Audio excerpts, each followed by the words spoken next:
What's good, my homie gang? You know what I'm saying? Your Uncle HK is back, and this is for all my people that's watching me that got requests of stuff they want me to react to, videos they want me to react to, and all that. I don't be remembering on because people be requesting stuff every day in the comments. So there's an easier way for y'all to do this. If y'all have anything y'all want me to watch, just go to any of my recent videos. You know what I'm saying? After 7/25/2021. Just go to this video, like this video, American Uncle reacts to UK drill rappers that could have been big. You know what I'm saying? Or any video after this video. Any video after this video, just go through here.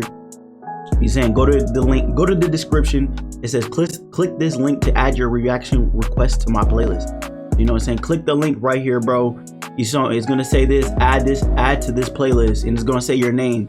Hit continue to become a member of this playlist, and then you can just go to any other video you know or on YouTube, and you can add it to this playlist. You know what I'm saying? Save the playlist. You know what I'm saying? And then you can add any of y'all requests to this playlist. That's for anybody, any one of y'all that got any reaction requests for me. All right, let's get into this video. Leak boy.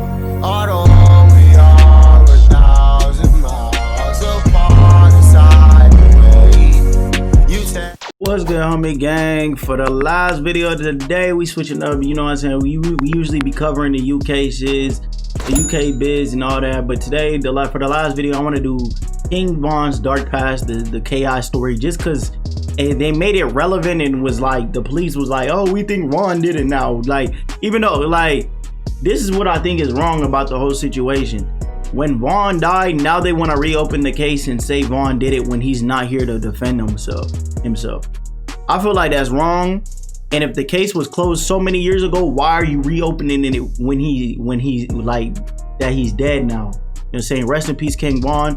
I was just starting to get into his music before he died, and it's just a sad way that he died, bro. Like, but that's the law of the street, bro. You get into street stuff, you die by the streets. You feel me? You don't leave that life alone, bro.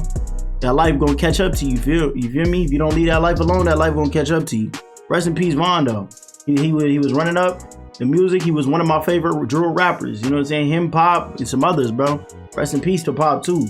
Pop was probably my favorite drill rapper. You know what I'm saying? Y'all like the video, leave a comment if you love your mama. Drop that like button, drop that like on this video. You know what I'm saying? This is the last video of the day, and we're gonna go crazy on it. You know what I'm saying? We're gonna go crazy. Appreciate every single one of y'all. You know what I'm saying? Young boys. Let's get into the video, bro. Oh, last thing, I need to say, every video I need to tell y'all, I appreciate y'all for running up the subs. You know what I'm saying? We about to hit 8K, bro, and then we're just 2,000 away from that 10K. You know what I'm saying? I believe we can get 10K before September 10th. That's why I'm grinding 3 videos a day, because we going crazy, we going local. I appreciate every one of y'all. One more time, one more again. Like the video, leave a comment if you like your mama. Subscribe if you new. Turn on them post notifications. Feel me? This is King Von's Dark Past, the KI story. In Los Angeles, you've got the Bloods versus the Crips. In New York, you've got the Woos versus the Chews. And in San Andreas, you've got Grove Street versus the Ballers. But for today's story, I ain't gonna lie, I used to represent Grove Street like you feel me? Who else was representing Grove Street like that? And then you find out the story and all that, then you be like, damn, nigga. Like, is these niggas in Grove really my homies like that? Like, let me not ruin it for anybody who hasn't played GTA San Andreas. You need to go play it. But when I was young, I used to be like, I'm a real gang banger. I'm over there banging that green, repping Grove Street, you feels me?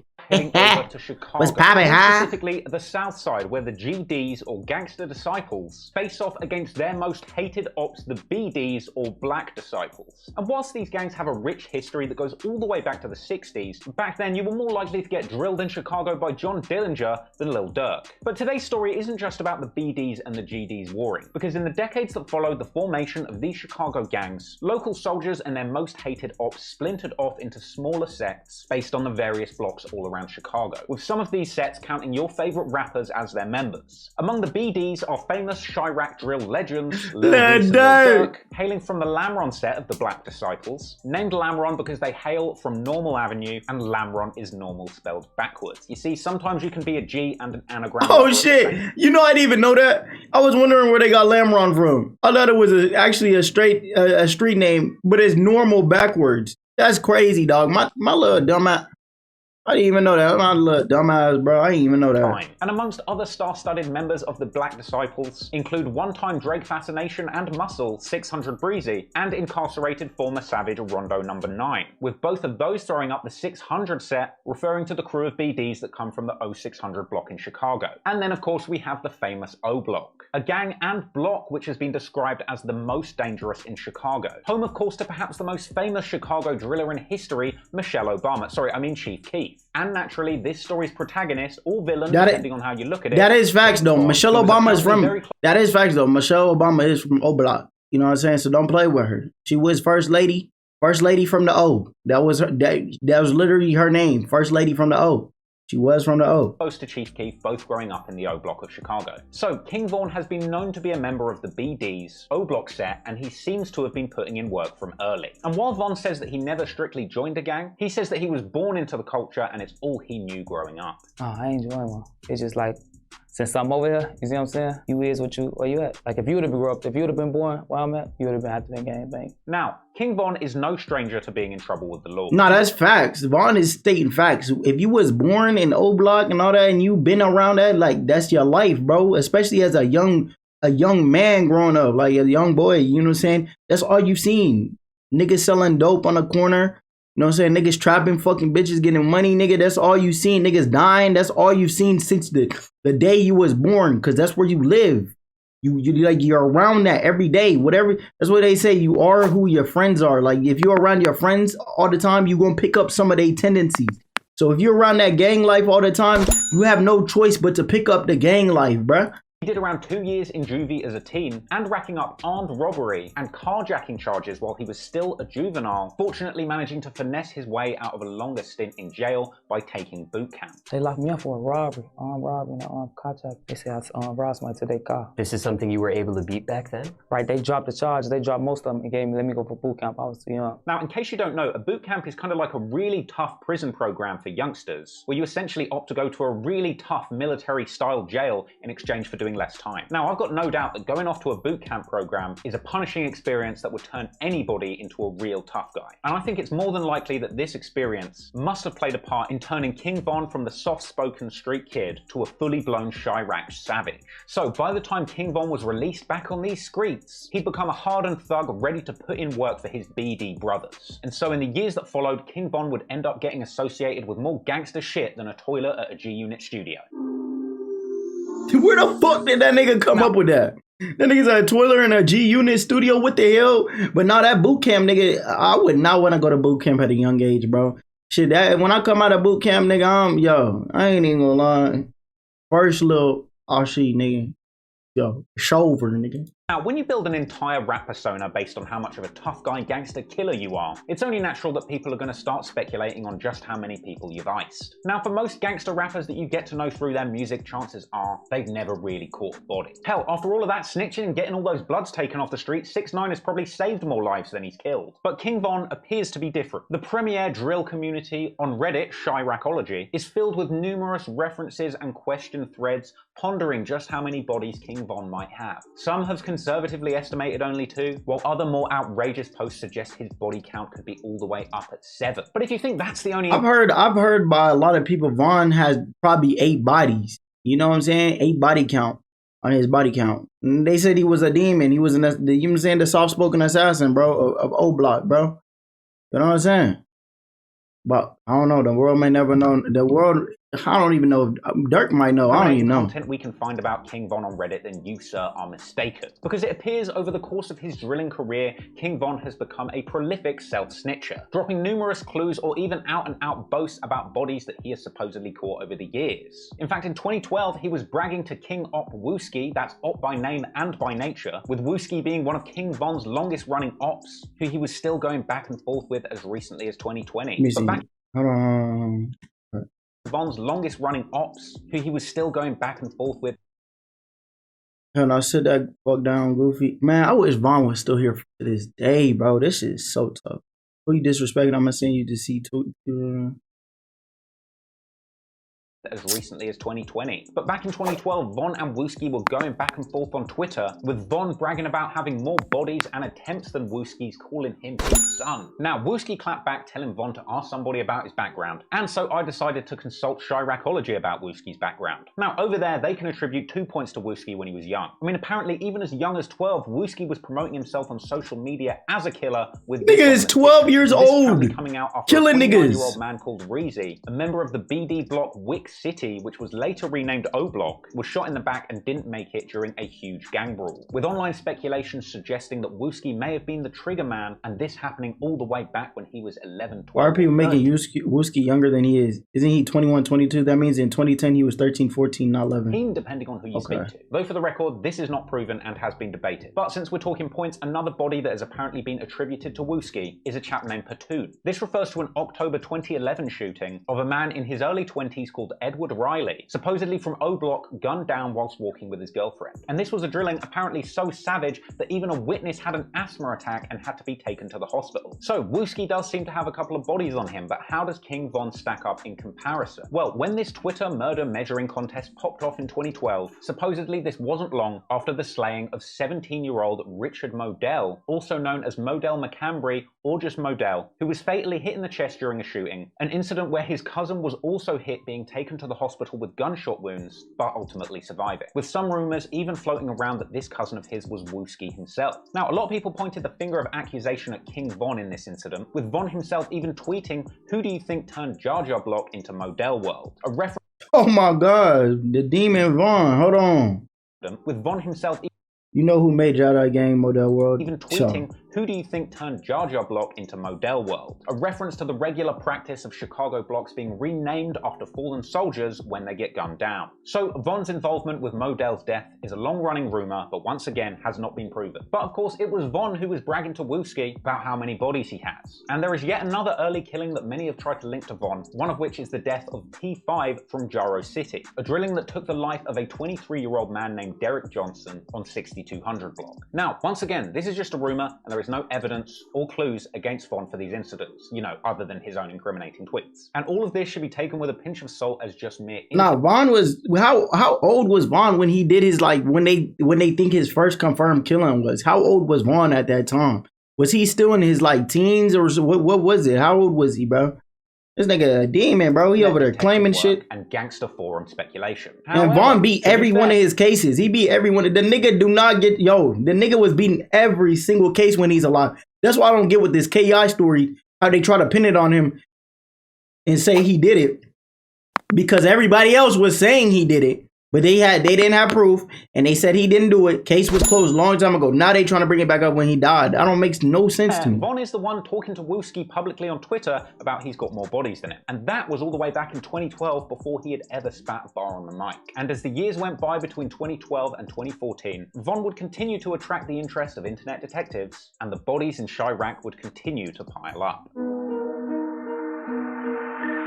Now, if you're a follower of Chicago gang law or Chicago drill music in general, there is a name that might sound familiar to you. That's Tuka, a nickname for a real boy named Shondale Gregory. Now, Tuka was an infamously murdered member of the GDs who was killed at a bus stop on the south side of Chicago in 2011, gunned down by masked killers in a drive-by when he was only 15 years old. And Tuka's killing had a massive impact on Chicago gang culture in the years that followed. And not just because Chief Keef, his boys, and many other people in the rap game going forward would famously taunt their GD rivals by saying that they were smoking on Tuka Pack. So after Tuka's killing, the set of the GDs that he belonged to, STL or St. Lawrence Boys, changed their name to Tukaville out of respect. And in retaliation for the killing of Tuka, a teenage female shooter from the newly named Tukaville squad. Nah, that Tuka reference is just like so worldly known now.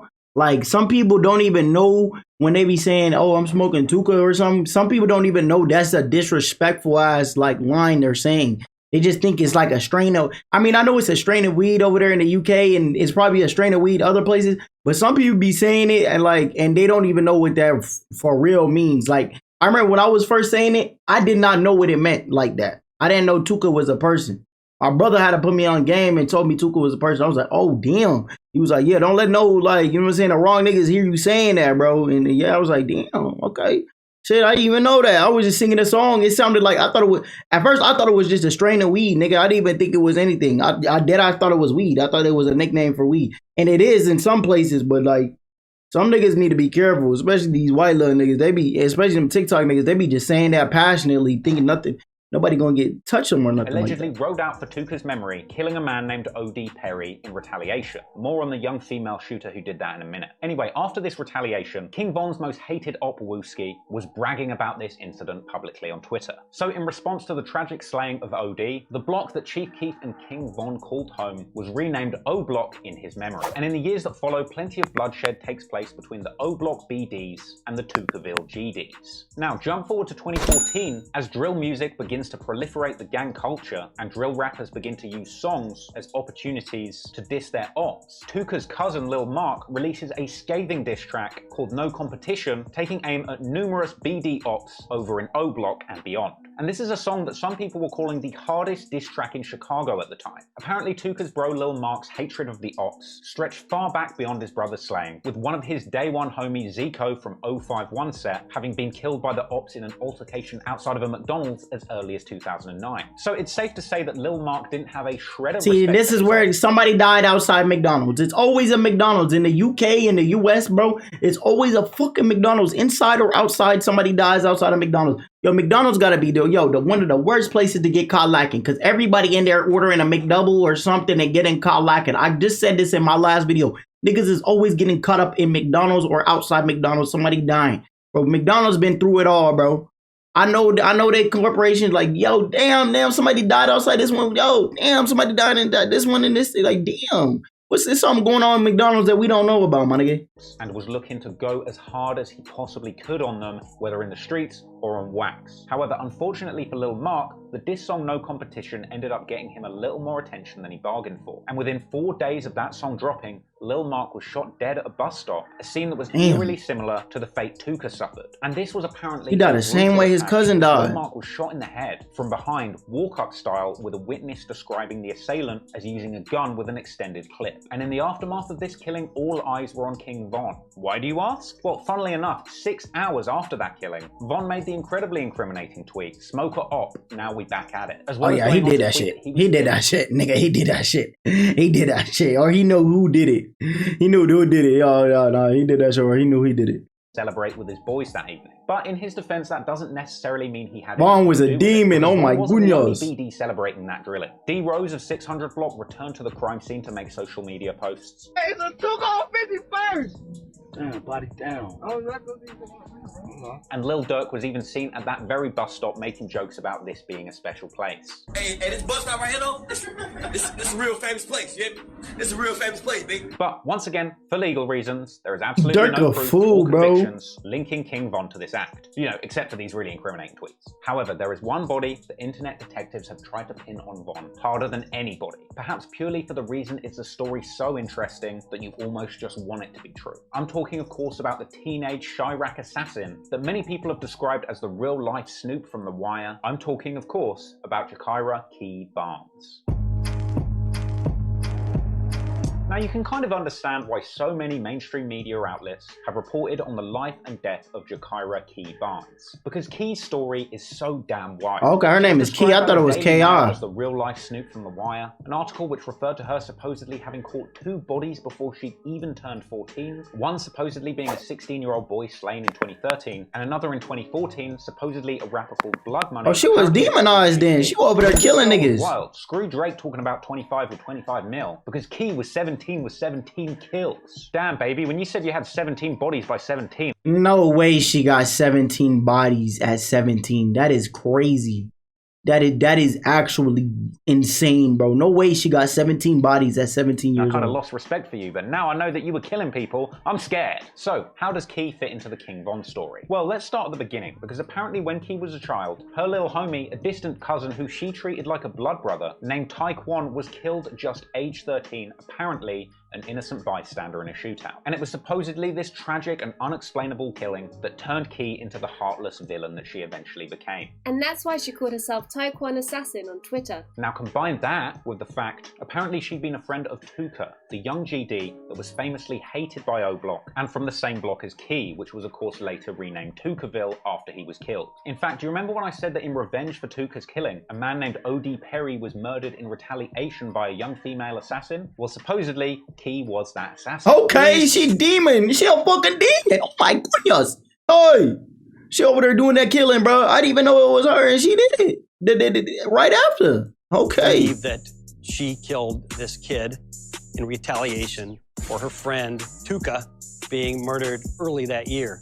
It gave her a giant reputation as a shooter. Hell, Key's she immortalized, and if she really had 17 bodies and all that, she immortalized on over there, bro, as one of the top assassins, bro. As a young hitter for the Chicago GDs, ended up making her the topic of an A&E TV documentary called The Secret And she was Life young of as Gangster. hell. And even more crazy than that, King Von was even interviewed for this documentary in a segment that was apparently all about how he'd slid into her DMs and tried to bang her despite her being from the op block. I was trying to fuck.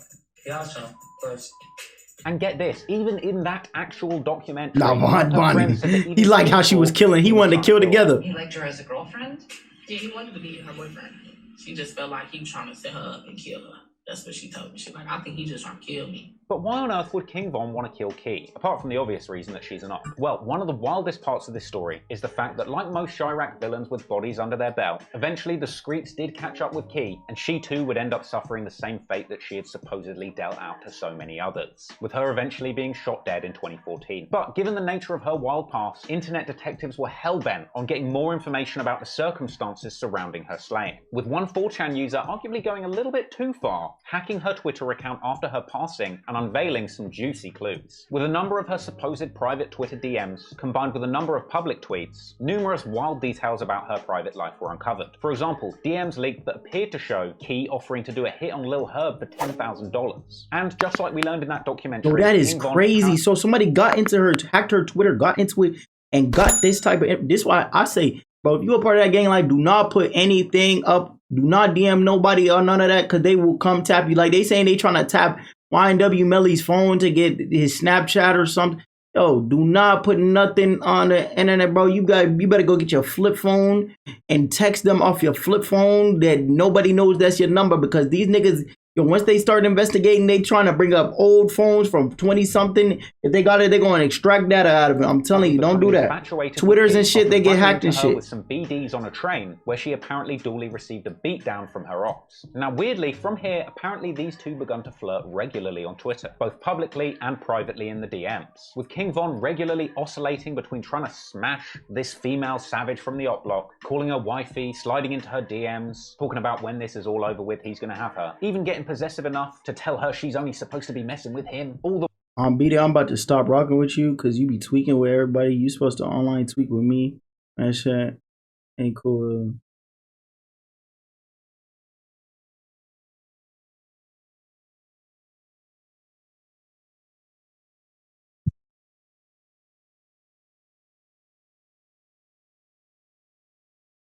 the way up to goading her to give him his location so that him and his boys can catch her slipping. And going over these conversations, sometimes that it's shit unclear crazy when these two are flirting, whether they were trying to kill each other or fuck each other. Yeah, I don't know if them niggas was actually flirting or they trying to kill each other. It sound like the nigga really trying to bag her shit, bro.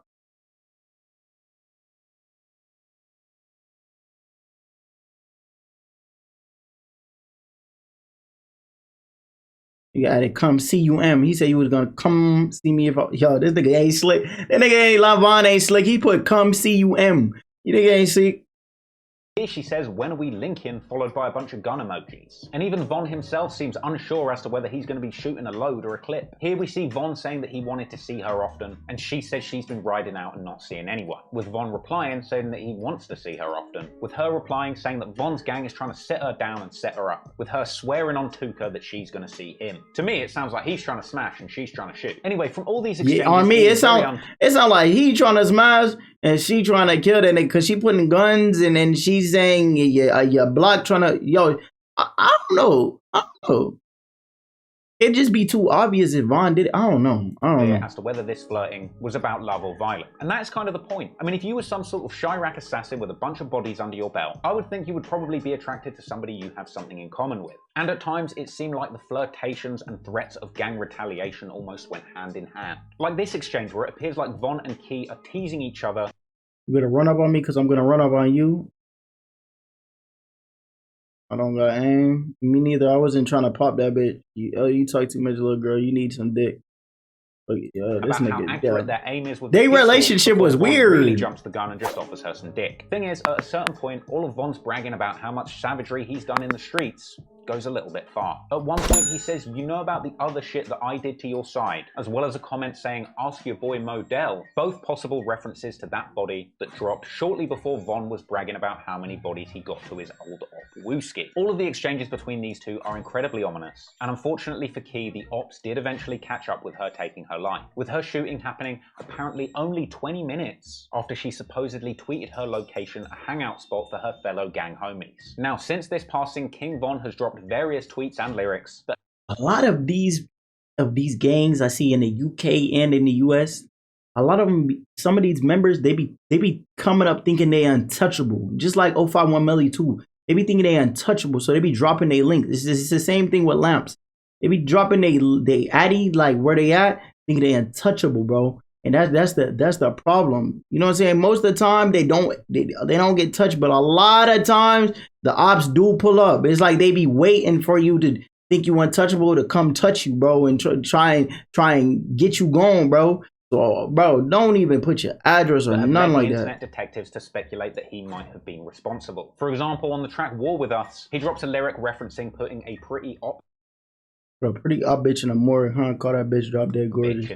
But the most ominous detail about this entire fiasco came from that original 4chan hack, with the person who had originally claimed to have hacked into Key's Twitter account saying that just as they were planning to log out of the account for good, they saw that Key had received a DM from an old friend that apparently said, I wish you could reply back. And so the hacker decided to reply to this friend with one simple question: who do you think did it? To which that sent one final creepy reply: King Von did it. Oh, that's crazy, bro. And that's how they ended this shit? Nah, that shit is. I ain't gonna lie. We need that part too. That shit is crazy. Who the fuck was sending a message? What the hell? Cause they opping too. What the fuck? Yo, that shit crazy. Y'all, bro, y'all like on the video. Let me know who do y'all think did it? Like for real. This is like some real investigation shit. Who y'all think did it in the comments? I appreciate every single one of y'all that watch me. You know what I'm saying? For my reactions. You know what I'm saying? More reactions coming soon, y'all. You know what I'm saying? The upload-a-thon continues, you feel me? It is not going to end till September 10th, you know what I'm saying? And until we get 10,000 subscribers. I love and appreciate all y'all, bro. It's been your boy, everybody's favorite uncle on YouTube, Uncle HK. I'm out. Yeah. Family broken, so I stand with my niggas. Showed up to every shootout, but I ran for my feelings. No time for those, I got a plan to get millions. Whoever don't agree, I see you back at the buildings. That's why I never let y'all act like a victim. That's why I never let y'all kill my ambition. You weren't built for the mission.